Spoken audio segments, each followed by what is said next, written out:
20,000 bodies buried beneath this land here. When you're down on the ground, that brick wall is huge. All the bodies are 2 to 3 bodies deep there, and they don't have gravestones because the Quakers didn't believe in the gravestones. To the right here is a 9-foot bust of Benjamin Franklin made entirely of keys donated by elementary school children. It said that the worth of all the keys donated was up to $18,000. To the left is the Union Fire Company. It's the descendant of the Union Fire Company. This is the descendant of the first fire company ever founded in Pennsylvania, in the United States. Where are my words at, folks? I'm so sorry. In the country. And it was also founded by Benjamin Franklin. Now we're in the back of the U.S. Mint. You can see how humongous it is. It kind of reminds me of driving up to New York City, if you ever did that. And you got the big warehouses on the side of the highway. That's what it kind of reminds me of. Coming up on the left-hand side here after this hotel, we got Christ Church Burial Ground. Christ Church Burial Ground has 5 of the Constitution signers buried here, including Benjamin Franklin, right here on the corner behind that copper fence. People like to throw pennies on his grave. His famous saying was, "A penny saved is a penny earned." It said that over $3,000 worth of pennies are picked up off of this grave every year. Across the street is the Free Quaker Meeting House. That was where the Free Quakers met because they were exiled from the regular Quakers for supporting the American Revolution. The last Free Quaker was actually Betsy Ross.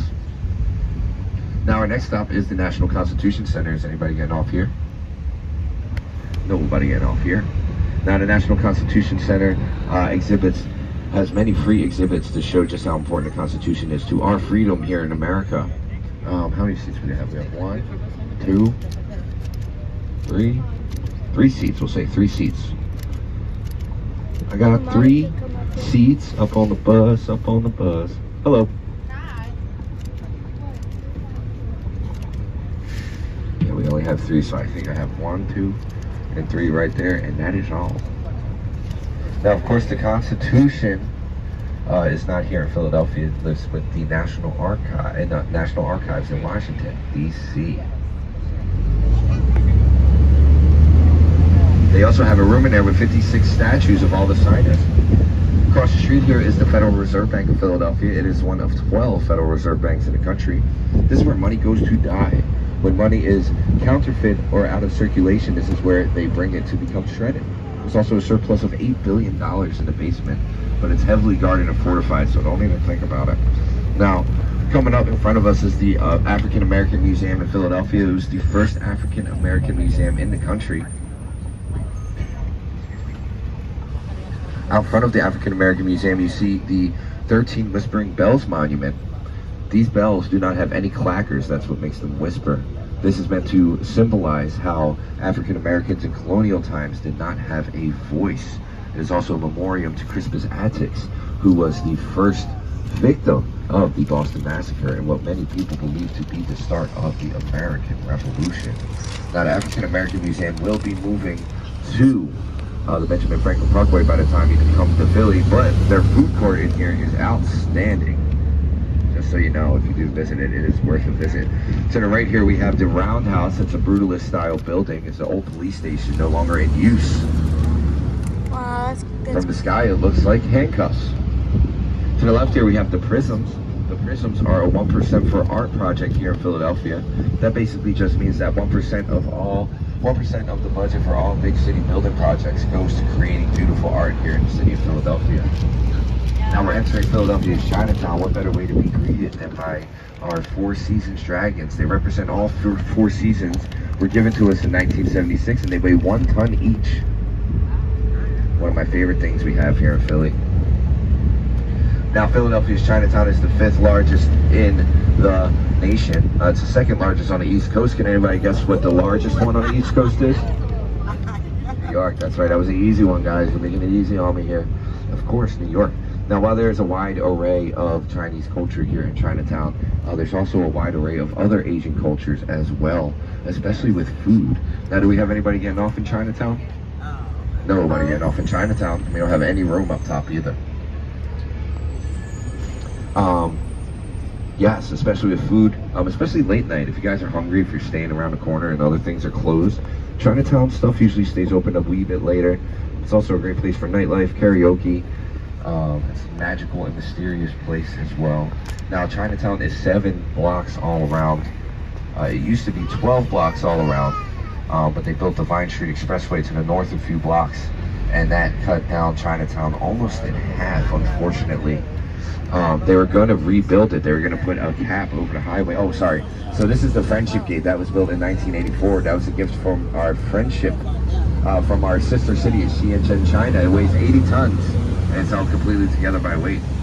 They were going to put a cap over the Vine Street Expressway, but there was a bill that was just passed that unfortunately cut the budget for that. So hopefully we can rebuild Chinatown soon. Now, all around this area is the Pennsylvania Convention Center. It spans 3 whole city blocks. They demolished 19 buildings to build the PA Convention Center. It was built first in 1993 and then expanded in 2011. It's home to the comic show, the car show, Comic-Con, and many other events. Now, we always stop at Reading Terminal Market, folks. I'll let you know when your stop is. It's up ahead on the next block, so don't you worry about a thing. Reading Terminal Market has 80 plus vendors, all with a taste of Philly. It originally opened in 1863 as the first indoor urban farmers market in the country. The first vendor was called Bassett's Ice Cream. It's actually still here. It was owned by a tomato farmer in Jersey. You know, Jersey's very famous for its tomatoes. So the first flavor was rightfully sweet Jersey tomato. They don't have that anymore. I would try it, but I would imagine it tastes like sweet ketchup. Now, some of my favorite places in the market is the Nick's Roast Pork. That's a hot roast pork sandwich with sharp provolone and broccoli rabe. That's the real Philadelphia sandwich. We love our cheesesteaks, but any South Phillian will tell you hot roast pork is the way to go. There's always art and music going on in Reading Terminal Market. It's really like a heartbeat of Philadelphia. You can also get a South Philly Italian pastry at Termini's. You can get soul food, Jamaican food, really anything your heart desires. If you haven't had chicken cooked by the Pennsylvania Amish, you haven't lived. It just falls right off the bone. If you guys look to your right, you'll see Concha Fuerte. It's one of my favorite sculptures here in Philadelphia. It was put in 2021. It's a little bit eerie.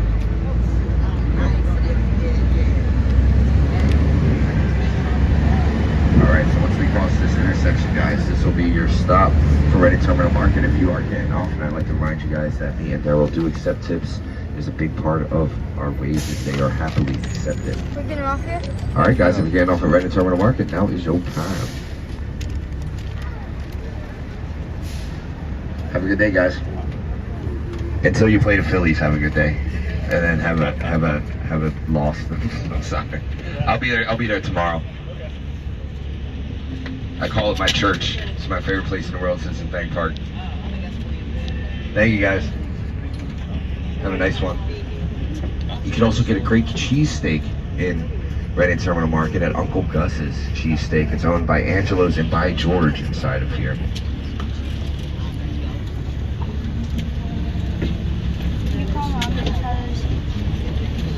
What?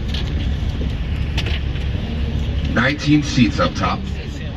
19. We can go to Uncle Gus's. The one beside it. Yeah. 19 seats up top.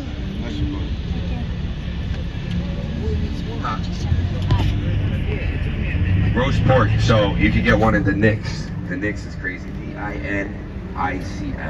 You don't want to get off here? Hot roast pork, but if you're gonna be driving back to it around, later. walking around, the best roast pork in the city is in South Philly. It's called John's Roast Pork. It's been the same recipe since 1928.